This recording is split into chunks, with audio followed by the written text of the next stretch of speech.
Good morning, everybody.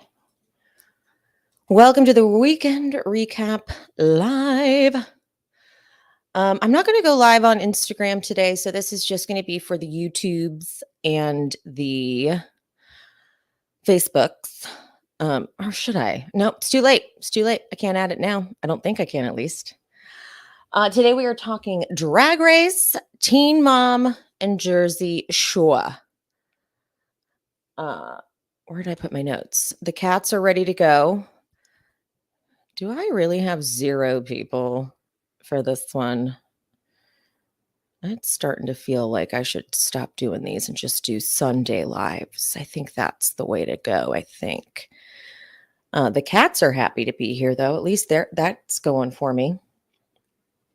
I guess I'll just get into it. I thought I'd wait a beat before I logged on because I was like, oh, people will be waiting.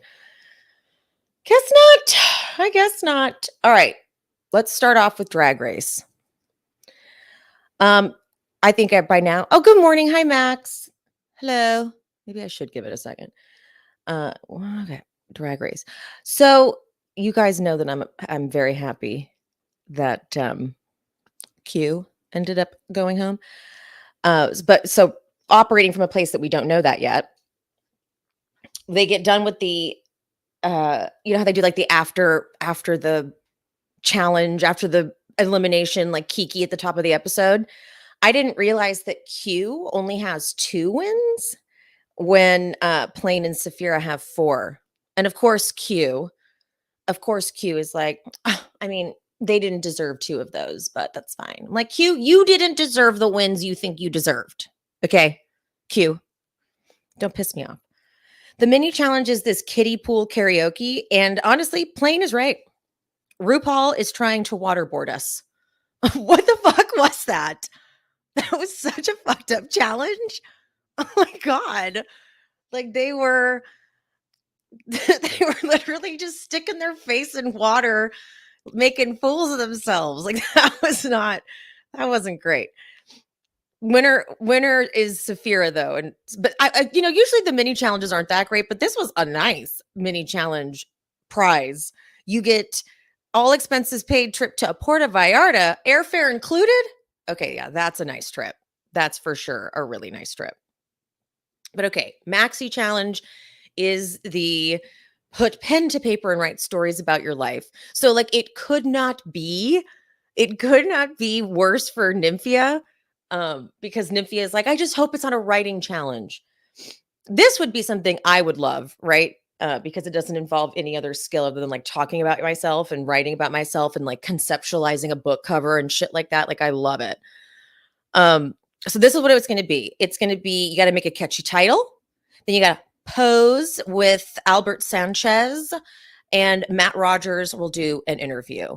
Now, I just don't feel like we've ever really seen Rue truly coaching to this degree, to this level, where he made them so much better. So at the photo shoot, Nymphia really hits every single pose Rue throws out. And I thought Nymphia's cover came out so sick. Like it looked amazing. Those shoes were incredible. I thought Nymphia hit all of the points, but Rue definitely had to like come in and kind of tweak and stuff. And it was cool to see Rue doing that and genuinely like imparting a lot of wisdom. We've for sure seen it here and there, but it's not maybe not this productive. How about that? Maybe not this one-on-one, not this productive. And sometimes it feels like there's always been a little bit of an element of like shade or kind of fucking with the contestants when Rue does that. Contestants, the queens, when Rue does, but like this felt like Rue wanted them to feel and do their best. Now, when Q walked in with that look, I thought, what the fuck is this? This moo with I just did not get what the message was. I just like, we hadn't seen Q look like that at all. It was weird. And Q had a hard time. She didn't really come prepared with like the concept of the book cover or anything like that. And it took a while for her to warm up, which of course I love. It's like, Q, you're not all that. Okay. You're not all that. But Saphira Nailed it. I really thought Saphira should have won, but I am happy that Nymphia got a win. But Saphira decided to call her book Slewfoot. Brilliant. Rue goes, I'm buying it. I'm already sold. I forget it. Like Rue couldn't have loved it more.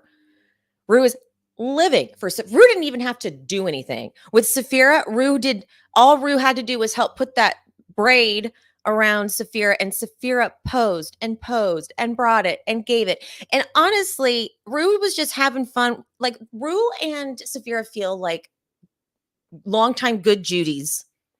I really hope Saphira wins because I mean it when I say I feel like an older black queen never gets a shot to win because Rue definitely I think Rue doesn't realize, but she definitely favors towards the younger people. And Saphira is like, she's just, I love her so much. I love her. She's a good person too. But Rue's like, come on, Source Magazine, just having a good time. Plane's title is Plane Crash. And then she shows up in this wig. And I guess the wig was supposed to look like she got out of a plane crash or something, but it was too small. It was way too small. It was like all flat. Rue was doing her best. Rue was really coaching Plane and not seeming frustrated, seeming like they all had and I think that's what's sometimes what we used to do back in the day, not back in the day, but like what used to be a trope on competition shows is making fun of the queens. But I don't love that anymore. I just don't think we need that element because we know that what they're doing is requires so much talent and uniqueness, nerve and talent that I don't need them to be made fun of. I don't need them to be thrown into this mix and like teased anymore. I don't need that. Now, can they be dragged for filth when they fuck up? Yeah, that's allowed. And the judges and stuff, that's totally allowed. And the Matt Rogers interviews, Plane has a story about her friend being savage and telling her she looked like a clown. And so that's how she got her makeup together and all of that. But then Matt's note is perfect. Matt says, sometimes when an interviewer asks you to be a little shady, you don't have to do it. And so Plane kind of like took the shade too far. Plane made the shade like her whole personality and like how defending her bitchiness or whatever was like the kind of the whole personality. So I didn't totally get a lot of Plane from it. But I've ended up liking Plane. However, then Saphira walks in and I want Saphira to do every goddamn interview with every goddamn person. Saphira is just such a professional. Matt says it perfect. He's like, when she was walking towards me, I was almost intimidated. But then when she started talking to me, I was like, never mind. She is so connected. She is so here with me. And the whole thing was great. Saphira told a story because she's got a story in her book about her Nona, and Matt's like, oh, I was close to my grandmother too. Is it interesting? You know, like we just gravitate to them. And Saphira's like, well, she actually didn't like me being gay. But I'm not afraid of that. And so I give them space and then I come back. And if they still don't miss me, I give them some more space. But then she goes, but they always miss me. I was like, girl, you're just destined for this. Destined. We are blessed to have seen Saphira on this damn show. Q. Okay, so this is what I wrote in my notes. Q's face is immediately irritating. Shut up. I don't know. Q just has a stank face. She just looks like she's always like about to kind of cry. Like she's always like, yeah, that's me. Whatever.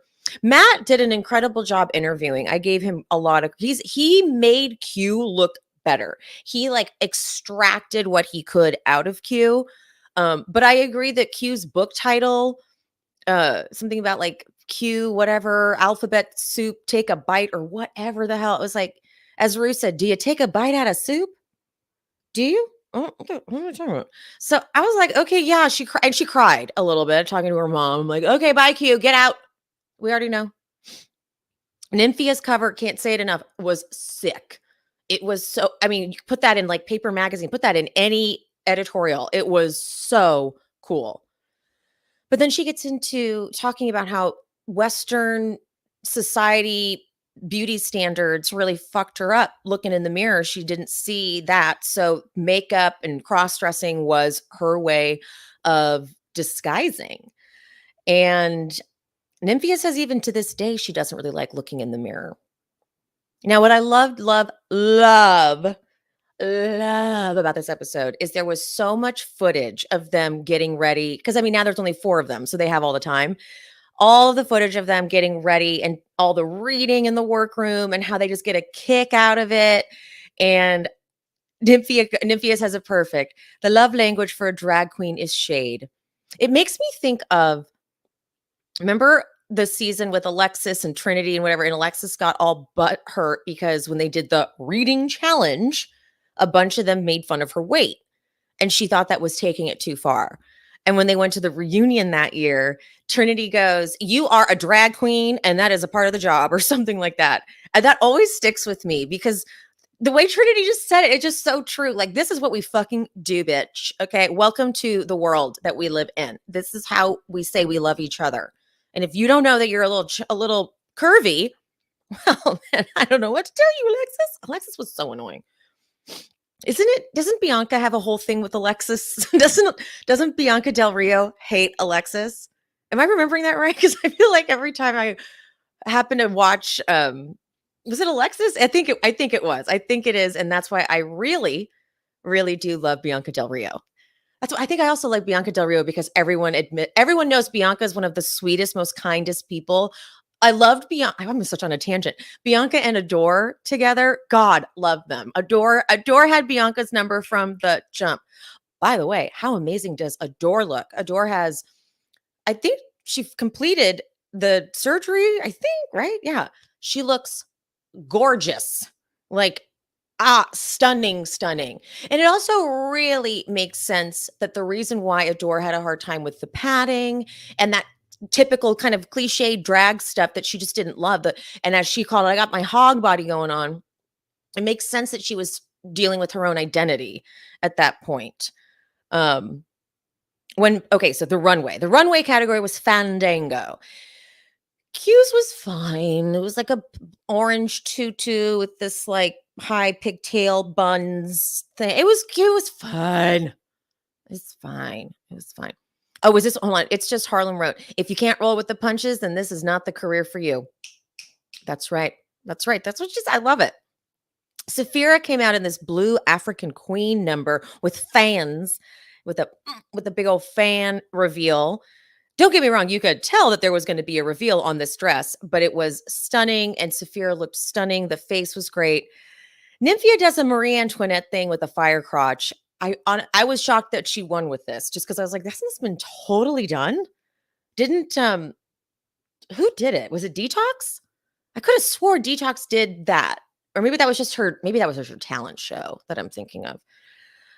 When Plane came out, I had to rewind T.S. Madison when Plane walks out and T.S. Madison goes, "Mighty Aphrodite could never." Like, that should be the tagline for Plane's look. It was so gorge. I thought the wig was a little not fully realized. I think she's having wig issues. I don't know what she's playing with or whatever. But okay, then the judges. Now, okay, obviously they were like, "Q, great look, love your look. You've been gorgeous, you've been fabulous." But Ronan starts it off and he goes, "But with your book and the cover and the title, I just don't get enough of like what your life story is." And Michelle off the top of her head, she comes up with "Q don't know me." And Rue was like, "Well, that was good." Michelle, like these people are just in the world, so that their brains probably operate like this, so they don't even need to like warm it up. You know what I mean? It's just like, boop, there it is. Rue gives Q the chance, though. Like, is there anything else you'd like to say before we move on? Which is obviously her chance to be like, "Thank you guys so much for everything. Like, it's been a dream of being here." I don't know, whatever. But Q is so pissed because she realizes from her critiques that she's probably not going to win. So she's just like, I just want to thank everybody for everything. And she can't. She's like, "Even though you're all wrong, even though everything you're saying is completely inaccurate." Saphira, Ronan opens up with, "You've got a new fan in me." And what I love is that Q just went and got dragged a little bit, and now they're like, Sapphira, we live for you. Take it, Q. You take it. That's right. Okay. Michelle and Rue just love that she reclaimed the Slewfoot. And when Sapphira was doing her interview and she talked about the Slewfoot thing, she goes, Rue makes fun of me for the Slewfoot. And at first I was embarrassed, but then I realized that it endeared her to me. And I was like, whoa, deep. Okay, because it's so true. And like, because I think you guys, if you've been listening, following, whatever, you've heard me say that I don't like that they make fun of Sapphira for the Slewfoot. It's one thing to be kikiing with your friends that are on like an equal level. It's another thing to be doing it from the judging booth area and then she's on a stage getting critiqued. I just feel like it's a little, I don't know. It's because you can't like throw it back. I guess you could, but it's just I felt bad for her. So the way Sapphira has reclaimed it, I get why they respect the fuck out of it. I really do. Ronan says, yeah, and the posing is great. The book cover is, I mean, Nymphia's is going to always win to me because it's so editorial and cool. But it's like her face is great, her pose is everything. And Ronan goes, "You're in your Missy Elliott squat." And T.S. Madison goes, "That's Lil' Kim." T.S. Madison will not let you get that wrong. Nymphia Ronan says too, like, this is a cover like I've never. This photo alone is incredible. Michelle says, I would love to never see a Marie Antoinette on this runway again. And I was like, same, honestly. It's so been done. But she is very grateful to Nymphia for sharing more about her truth and how hard it is to look in the mirror. And then Rue goes, yeah, we fell in love with you in that podcast. Because it's true, they haven't gotten to know Nymphia. Nymphia doesn't really express herself very well, especially for them at least. And Plain, Michelle drags Plain for that wig and that cover. Like, it's a little small. This right here, like, wait a. And Rue's like, we tried. We had the fan on it. I had her flipping it. We were trying all we freaking could to get this thing going. But that was your choice. And she was a little defensive. She's like, it was a human hair. So yeah, I'm like, well, don't. I think, I wonder if sometimes they start running out of stuff. I do think that I've heard a lot of queens say that. I'm trying to get a queen on my show. Did I ever hear back from her? Oh, dear. Okay, let's see. What else do I have here? T.S. Madison goes, all I got from that podcast with you was you're a shady bitch. And that's sort of all. And Ronan goes, yeah, your stories I didn't really connect. So you tell the story about how like the whole idea is that you can walk away from disasters or trauma, but like we didn't get any disasters or trauma from what you said in your podcast. We just got like, oh, she's really shady.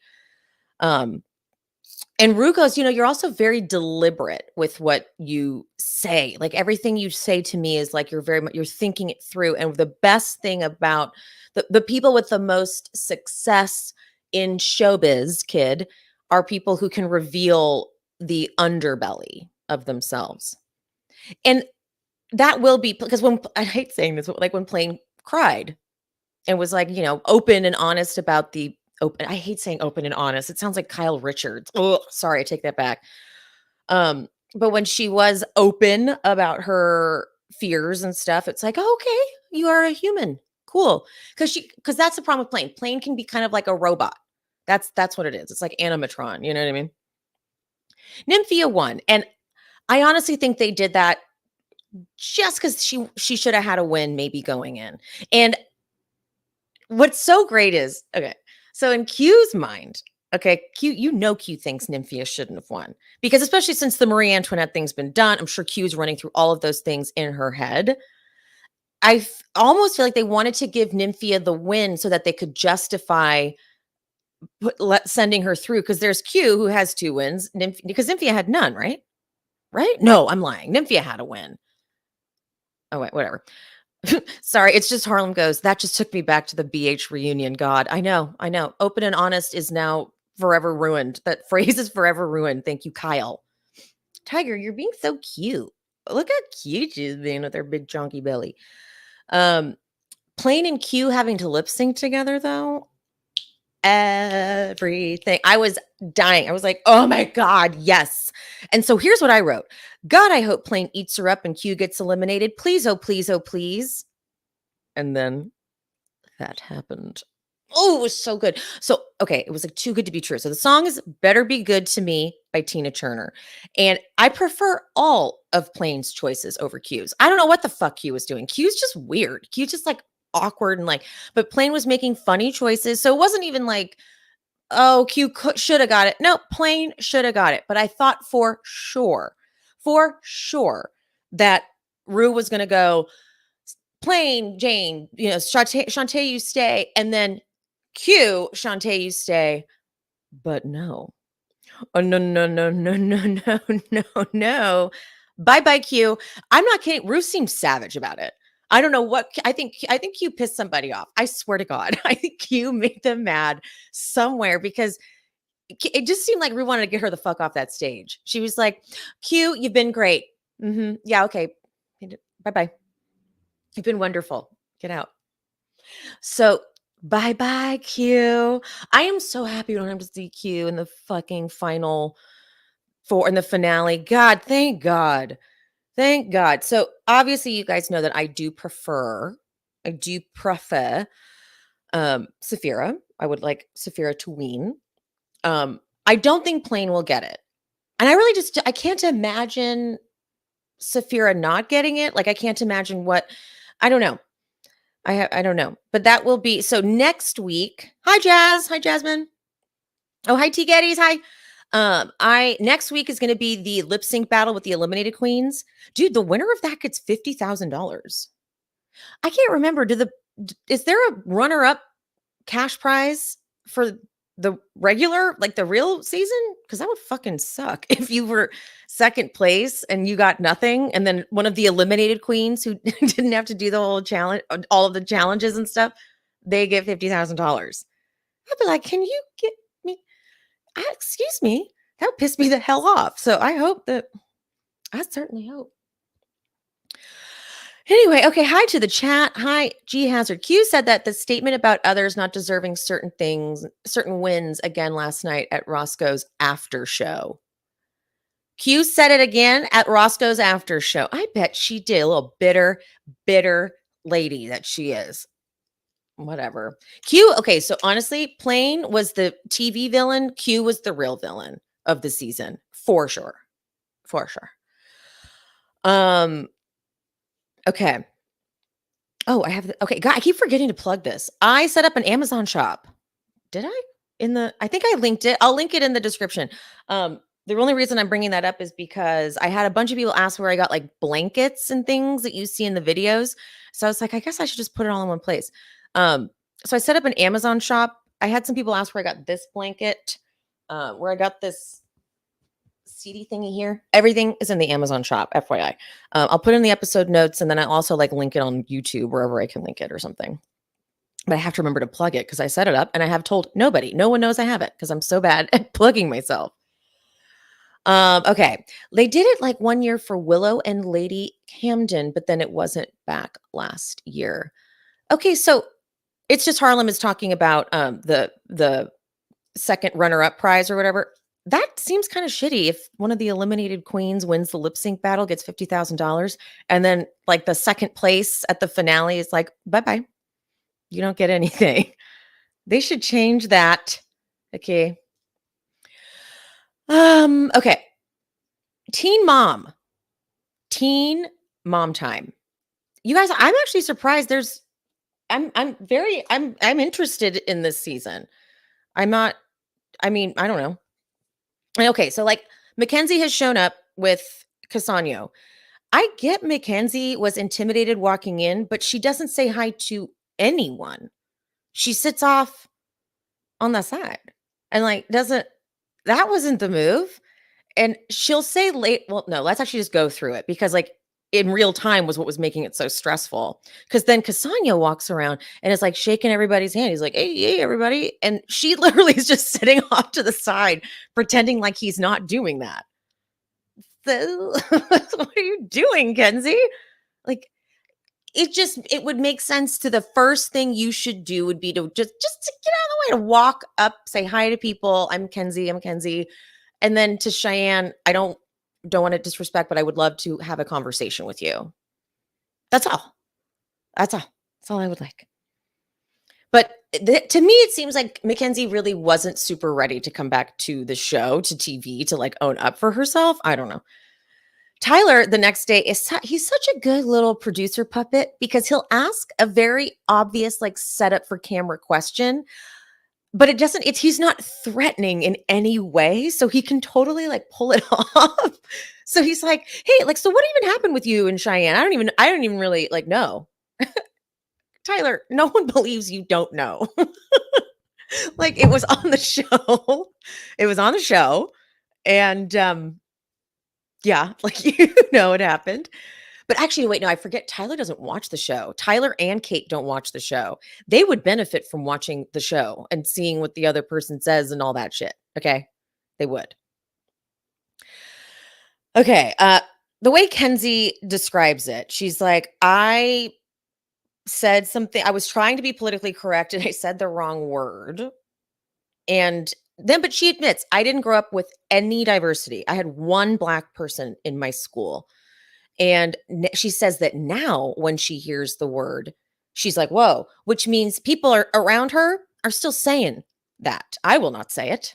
I can't believe the word even came out of her mouth. But I think that part was what's crazy because she said, like, now I've learned. So when I hear other people say it, I'm like, whoa. I'm like, you hear other people say it still? Like, so that is crazy. If you I just can't even imagine. I can't imagine being around a bunch of I know I'm from a city, I'm from the democratic state of California, but I can't imagine being around a bunch of people who speak like that, who talk like that. But she was giving context. But then she goes, okay, so I wake up the next day, I got all these headlines, and I text Caitlin and Cheyenne. And Tyler goes, oh, so you did text Kate. And I'm like, yeah, dude, like, we know you knew this before you pretended to be out of the loop. Like, yeah, she texted her wife, meaning you totally know everything that happened here, dude. Then Cheyenne tweeted, she goes, this is where it got bad. Cheyenne tweeted saying that it was from ignorance. I said what I said from ignorance, which is true. And then Tyler's like, did you know people were showing up to her house? And she says no. She is going to adamantly say no. But I really don't, I think she did know. Now, I wasn't paying any attention to Mackenzie at all, like online or anything, but there's no way she didn't know, right? It was talked about on the show and it was talked about on social media. Mackenzie had to have been tagged in things. So that isn't going to work that she didn't know. We'll get to this. It was a really dumb move for her and Cassano to sit out the first group exercise. She should have participated in that to at least show that she is a part of the group and she wants to bond with people. And we need to get to know you and your relationship. But I don't think she was even ready to like open up and be vulnerable at all about her relationship since she had enough going on. And so she lays in bed with her man and has this like really weird moment where she's crying and she's like, you and I come from very different backgrounds and we're the same. I don't know. It was weird. It was a really weird thing to do. The exercise that they did though was actually like, it was actually very effective. Okay. I'm not going to lie. I've been making fun of these people's exercises, but this one, did they really need to be physically in cars on the beach? No, but they need the visuals for the show. This is just like they do on the challenge, though. You know how they like on the challenge, TJ will be like, okay, guys, today's challenge is, and then they'll use such obvious ADR. ADR, for those who don't know, is audio pickups. And so it'll be like, hey guys, this is the challenge over here. And then suddenly you'll hear like they get different and they're here and it's clearly like in a studio. And it's like, you're going to go down this ramp and then you're going to jump over there. And then, you know what I'm talking about? They use that for the doctors or the therapists or whatever they are. You and your partner are going to find out what it's like to be in their seat for a change. Okay. But Jade ends up having a breakthrough. She was arguing as Sean Like, so that's what they had to do. They had to argue from the position, from the perspective of their partner. Now, that was good for Jade because Jade heard all the shit that she was that he would say to her, and then she even goes, "Am I the problem?" Kinda. Yeah, a little bit. Just a tiny bit, a little bit. I'm so good. Corey like can't warm up. Corey needs Dr. Mike to give him a lot of prep because Dr. Mike keeps going, "Oh, Corey, there he is. Oh, that Corey. Corey, oh, there's Corey." And then finally Corey gets into it. I'm like, Dr. Mike is acting. I wouldn't be surprised if Dr. Mike had dreams of becoming an actor because he was performing. He's like, "Oh, you want me to get into this? Let's get you into this." Eventually, Corey does say, as Taylor, "You need to put that ring on my finger." And he's like, "Fuck." It is interesting. I love that idea. I would love, well, I don't know. Who would I do that with? No one really fights with me. But that'd be fun to kind of get from that. Tyler, speaking of performing, Tyler is so ready for this moment. He loves emotions. He loves self-reflection. He loves a monologue. He loves this shit. So he is ready. He has Kate ready to go. But then it's interesting when Kate does hers, she says that she's speaking as Tyler, something about asking for quality time once a month without the kids. And I was like, wait a minute. I thought you guys were like having sex all the time and intimacy wasn't an issue. And what the hell? I was, I'm onto them. I don't know. I kind of don't care about Cheyenne and, oh, what's his name? I honestly, like, I kind of don't care. I don't care. Taylor, Macy's husband, Taylor, knows exactly what to say as Macy. So he starts busting that out. But what's so interesting is Macy doesn't know what to say because that is how little Taylor communicates. Like, he doesn't say anything. So she's like, I don't even know what he's mad about. That's a lot. Okay, so they all get back to the house and Mackenzie sits off to the side again. They insert this really weird shot of her eating because, like, they could pick anything to insert. You know what I mean? Like these B-roll footages of people just like sitting there eating. They pick one where she's going like, and like food's coming out of her mouth. I'm like, okay, I think they hate her too or something. But she's still not talking to Cheyenne. This is, tell a producer that, like, how do I talk to her? I don't know. But like at this point, you are really digging a grave here, girl. Macy and Taylor have a one-on-one session. And this is where we find out, because Dr. Mike goes, I can feel the passion in you guys, and that means you probably can fight. And he says, what is the thing that he has said to you that hurt you the most? And it turns out he said when he was mad, I would not want my daughter to become the mother that you are. Whoa. Oh, woo. Macy gets into talking about, she's like, I have been in survival mode since I was 16. And they flash back to 16 and pregnant with Ryan not helping at all while Macy's trying to study. And he's all, it's your turn to change him. And she's like, all right, I'm going to study a little bit and then I'll go change. It's like, it's no joke that she really has been in massive fight or flight for a long time. And she's been mom since 16 years old. She's been mom. That's a commitment, man. So their homework is to go on a date and not talk about the kids. And I loved it. Okay, but meanwhile, Cheyenne is now fuming pissed because Mackenzie still hasn't talked to her. It's almost like, fuck you, it's too late. Don't even bother coming over to me anymore. Mackenzie finally breaks the ice. And she opens with, I wanted to come in and respect your boundaries. So I didn't want you to think that I wasn't hugging everyone. I just really wanted to respect your boundary. Now, Cheyenne is like, she's like facing away from her. And she's just like, with her sunglasses on. She's like, I'm going to give you nothing.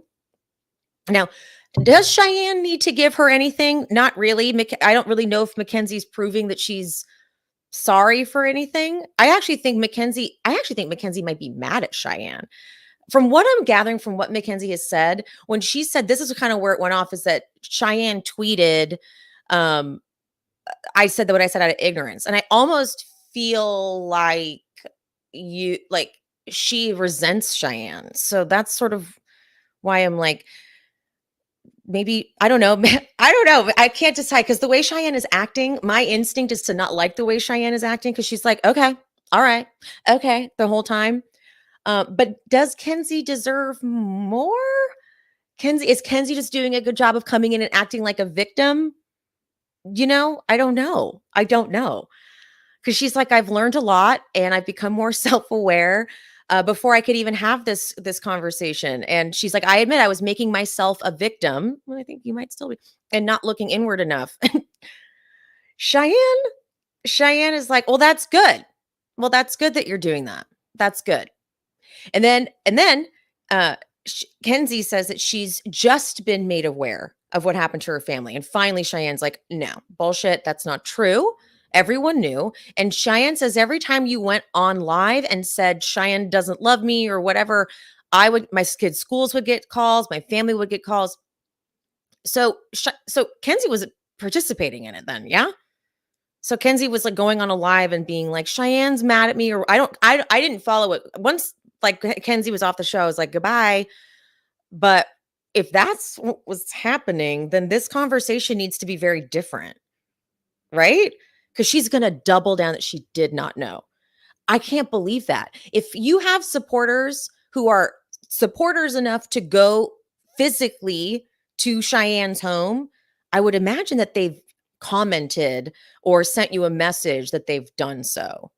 And I can't imagine they would do that without letting Kenzie know, like, I got your back. I went and told her off or something. Right? I just feel like that's a little hard for me to believe, you know? Let me realize I just checked this. Am I on the right mic? Okay, good. So yeah, I don't know about that. Let's see, what else do I have? Kenzie says that she's willing to do what Cheyenne needs her to do in order to build a relationship. And Cheyenne goes, I don't need anything from you. Okay. She goes, it's good for your personal growth that you're taking accountability, especially now that you're dating someone who's Black. Because if you have kids, they'll be Black too. And they won't get pulled over and get to say, my mom's white. They won't have the same privilege that your other kids have, or you. And Kenzie's like, fuck. Kenzie says the part that she wishes she could take back was pulling her into it. I'm like, I bet you do. Then Kenzie says, I'm sorry for the hurt I caused your family. Cheyenne goes, okay. Kenzie says, I'm coming to you as a woman to woman, mom to mom. All right. So it couldn't have gone worse, really. It couldn't have gone worse. Cool. Then Shai tells the rest of the group that she's just a liar. She's just a fucking liar. Then they throw in, okay, classic teen mom interview soundbite that drives me crazy. For no fucking reason, they throw in this soundbite. Are you ready? Here's what Jade said to add. She added so much to this moment. Here it is. Ready? I think Mackenzie wants a friendship and Cheyenne just wants to move past it. So they're just not on the same page. Here's my issue with okay. The only time you should be cutting to an interview is where it adds more context to the scene. So like, for example, on Housewives, they'll do that a lot. If you're watching a scene between Kyle and Garcelle, someone says something like, well, you said this. They'll cut to the interview so that the person can go, when I said that, what I was doing was X, Y, and Z. You don't just cut to them so that they can narrate what we're watching. I don't need someone to tell me what I'm looking at. Okay? I know. I'm watching it. I swear to God. Mackenzie's crying in her room. Thank you, Rosalind. Jade, so profound. Like pointless interview sound bites. They must be sitting in interviews for hours with these people too. I tell you, they must be sitting in there hours and hours. But it's because they're like, okay, we want to get, because they must have like a list. That's just because I think all about like what the producers have to do on their end. They must have like the list of all the things they need prompts for. So they're like, okay, we got to get something of Jade talking about what's going on with them. Okay, so Jade, what's going on with Mackenzie and Cheyenne? And then she's like, I just think, and then she answers and they're like, perfect, we'll use that. Okay. And it's just, these are pointless and we don't need them. We don't need the narration, because I'll tell you what ends up happening is all it is a time waster. Because when I take notes for these shows, this has been eye-opening, by the way. So I'm going to get into Jersey Shore next. But so when I take notes for all the shows I cover, I have noticed the massive lack of content from MTV shows versus Bravo shows. So, for example, Bravo shows, there's meaty dialogue, which is a pain in my ass, I'll tell you, because I'm like, me, I got to type it all out so I can get it all in the recap because I got to overanalyze everything. But when I'm watching MTV shows, it's so much filler. It's so much of this time wasty shit so they can have these long ass seasons, which is a money grab. And I just, it's kind of trash. I'm not gonna lie. All right. So speaking of Jersey Shore, so last week I covered Jersey Shore in like a general Jersey Shore family vacation in like a general overview. And of course I had very negative opinions of it, but that's what I did last week. So this week I thought, okay, if I'm going to cover Jersey Shore still, I'll watch an episode and take notes on the episode and recap the episode. You guys. So I guess I'm going to see if you guys can see. It's probably too bright. Let me see if I can turn it down. So on my phone, I have my notes, right? So here's all the notes I have, right, for the 3 shows. Jersey Shore Family Vacation is so small because there is nothing but fucking filler on this show. This is the easiest job in the history of reality television for long-standing reality TV stars, because what happens when you've been on a show for a long time is it's expected that you show more and you show more and you keep giving and giving and giving. Not this cast. Oh, no. Not this cast. All you got to do is have Snooki going, I'm just here to have a good time. So let's go. Let's go get drunk. That's it. That's all she has to do. I don't know anything about her husband. I don't know shit about her life. And it'll just be a fight. And then they cut into Snooki going, I just think it's time for us to get out and go have some fun. And then they go and they do an activity. And it was mind-blowing. So the little bit of content I do have to discuss, because that's what this show is, Anne shows up to the Nashville house in her passive aggressive, I'm fine mood. Now, I hate that. Of all the moods someone can show up in, it's when they are in the I'm fine when they're obviously not fine mood. I hate that mood. I hate it.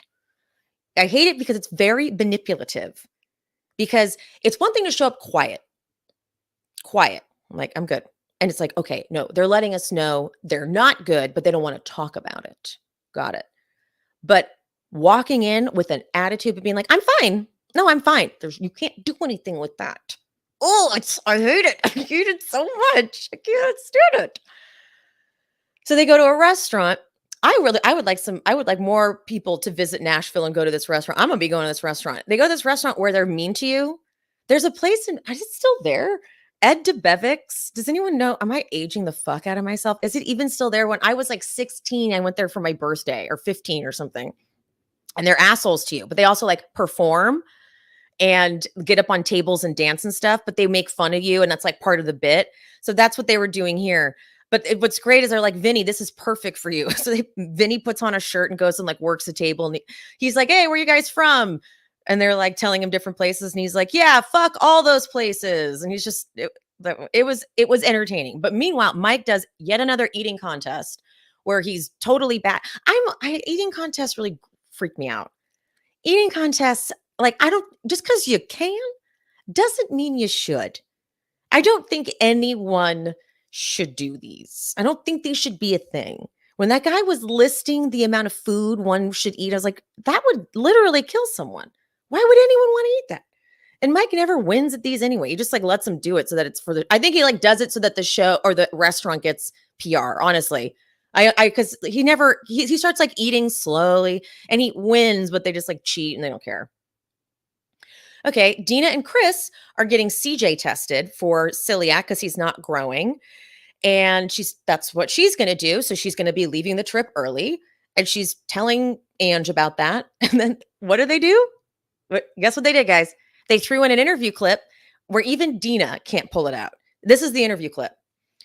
So yeah, we're just going to take him to the doctor and make sure everything is okay. And I could tell she's like, why do you need me to say this? I already say it in the scene. But then they have to add it in. Chris and I are going to go, oh my God, you guys, it's just bad TV. It's just fucking bad TV. So now Ron isn't coming. So yet again, they will tease this another week. Yet again. Are we kidding? They go out to karaoke and Dina sings. Oh my God. Did you guys see Dina's post on Instagram? I think it was last week or 2 weeks ago. Okay, wait, let me see if I can find it. She is singing a song. I gotta find it. I'm gonna find it and see if I can play it for you guys because she's dead serious. That's the part that's kind of crazy. She's dead ass serious. Did she delete it? Please don't tell me she deleted it. Please. Oh, she might have. She deleted it. She probably got so much hate for it. Yep, she deleted it. It's gone. It's just her singing to the camera a song that she wrote. I'm putting that in quotes. But it is so bad. But everyone in the comments was like, you have the voice of an angel. She must have been deleting the bad ones. You have the voice of an angel. Oh my God. Yes, you should. She's like, I've been thinking about getting in the studio. I'm like, okay, let's not do that. But then she sings the karaoke and it's so off key. And I think Jenny goes, I mean, I know Dina can sing, but right now it's just screaming. I'm like, do you know Dina can sing? You know, it's like the person that can kind of sing a little bit to them. We don't need to go there. And yeah, that's it. That's the end of the episode, guys. End of the fucking episode. Ron will be there next week. So that's what Jersey Shore Family Vacation. And it's like a 19 episode season. 19 episode season. And the guys are hanging out alone, like, cause they're cooking. And then they're like, oh, are we not going to cook? Cause Ron's not coming. Okay, whatever. It's so casual. I'm like, what are we even documenting? What's going on with Jenny? I need some personal live stuff in order for me to justify it.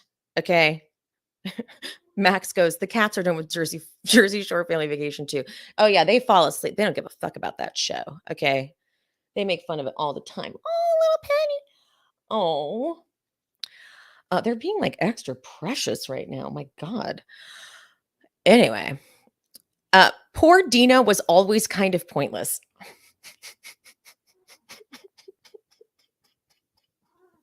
that is I don't know why that's so funny to me.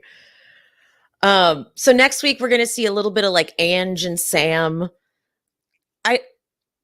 I can't, like, they're never gonna fire Ange, are they? I don't even if they did, what would they talk about? There's not the show, they could cancel it. Cancel it. And if Ron and Sammy finally like together doesn't create drama, then just cancel the show. Honestly. Someone says, aren't orange cats supposed to be insane? You know, I guess they're crazy. I didn't even know that was their reputation. But like, I feel like all cats kind of have that, like, you know how like cats have like zoomies. They all kind of have that. Tiger doesn't because she's fat and lazy. Tiger is she is a fat, lazy bitch. I'll tell you that right now. She is so selfish. But Penny will get little zoomies, but they're not, I don't know, they're not like extra wild or anything like that. I think they're mixed too, because their markings look like because my theory, because they were rescued from a gutter in the valley when they were little kittens.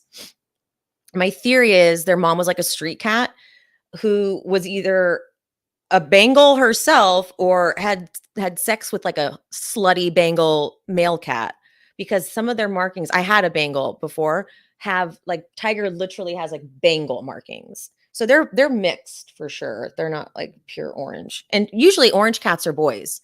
And she's a girl, even though apparently Tiger is a boy name. I didn't know that. She is very mannish. My dog gets zoomies too. Yeah, it's just a pet thing. Like, so they're not like extra weird or anything like that. They're just, normal, like weirdo little cats. How cats are weird. Animals are weird. Okay. That's it. Haha, a smutty Bengal. A slutty. I think you meant to write slutty. No, I think there was like a slutty. There was a Bengal cat, like a Bengal cat that would get around the neighborhood. I remember seeing signs when I lived in Studio City. There was a sign that was like, watch out for this cat. this cat is like going around having sex with all the other cats. And we have, every place has this, but the problem with the cats mating is that they make all these little kittens. And then there's all these kittens roaming around that don't have homes and stuff, you know? Oh, Jasmine says, I think it all depends on the owner. Yeah, because I'm very sane. Very. I have it all together. Totally. Okay, well, that's it. That's it. Because that was the end of Jersey Shore. Every other show I got to talk for like, what, 20 minutes? But Jersey Shore, you gave me nothing because nothing happens on the show. Okay. If there's anything you guys want to throw up in the chat, I'm down to wait a couple minutes. I know I got some time next week. So let me see what I have on the agenda for tomorrow, next week. For tomorrow's weekly wrap up. Let's see what we are doing tomorrow. Oh shit, where'd I put it?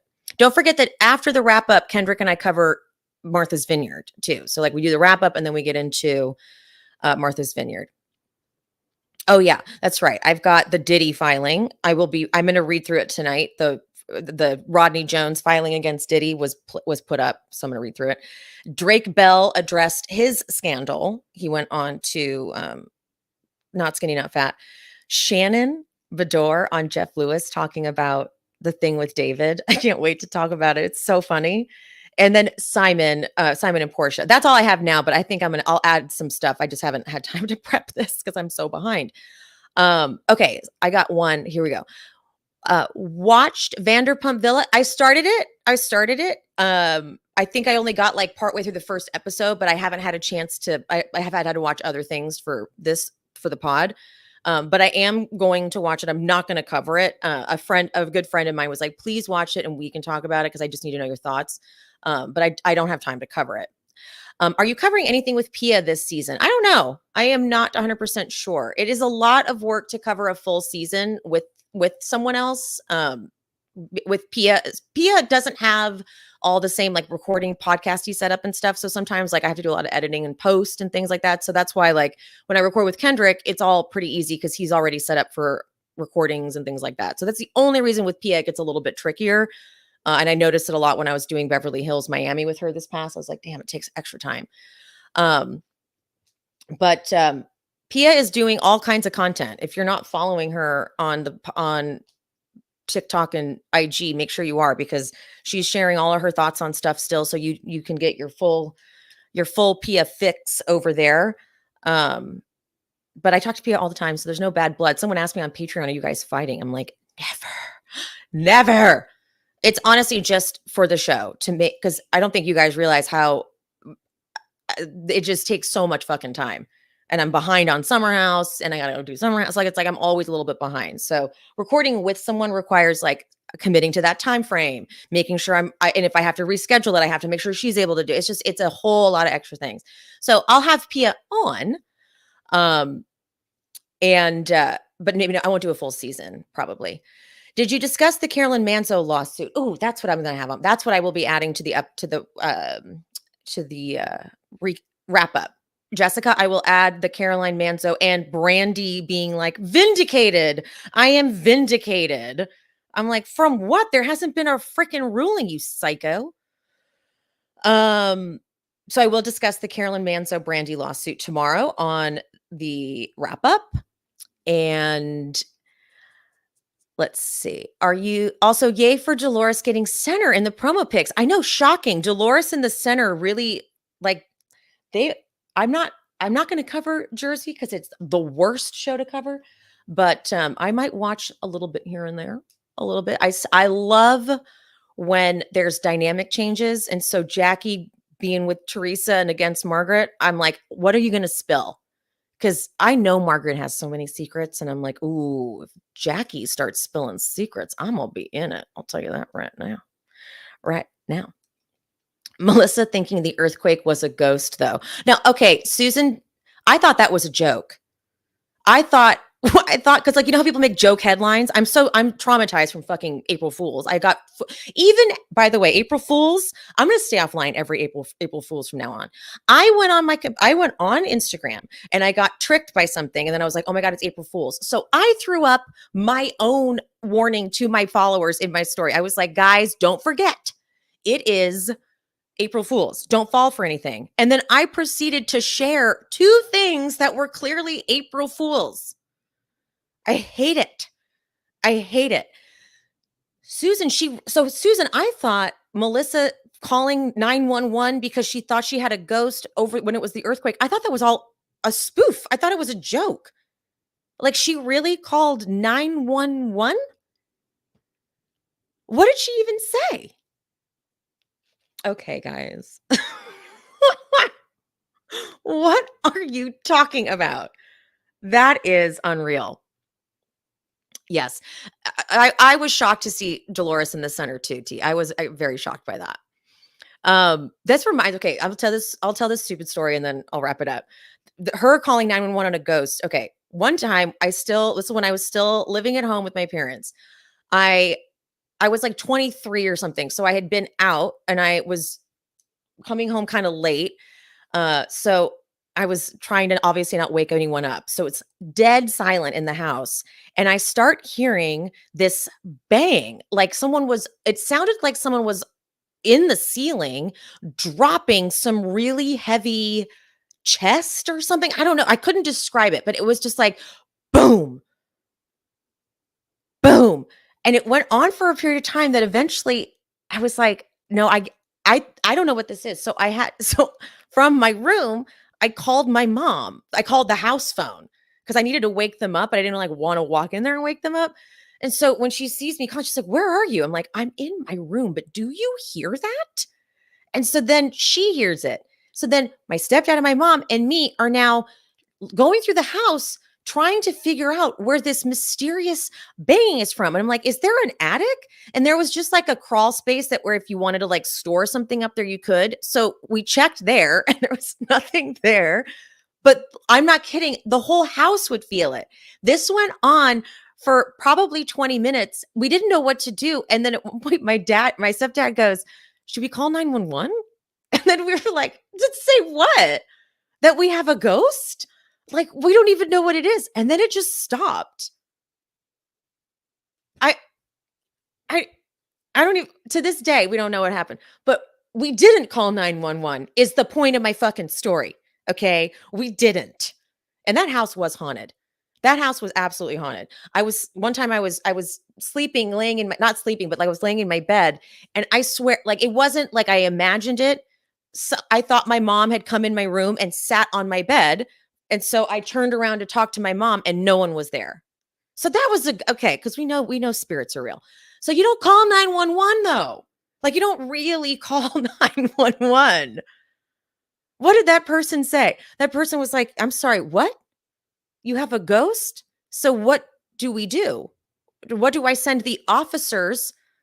So what do I that imagine that 911 operator like, we have what if there's like a code? What if there is like a police code for ghosts?" Okay, Jessica says, "Oh my God, my cousins have had similar experiences. Their house is death haunted. Windows were shaking and everything." Oh, yeah.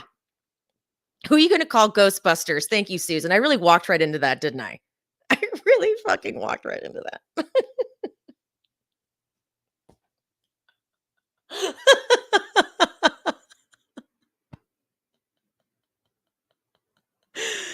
Oh, this is so funny. Yeah, the person on the other line on 911 is like, "We have a Ghostbusters line.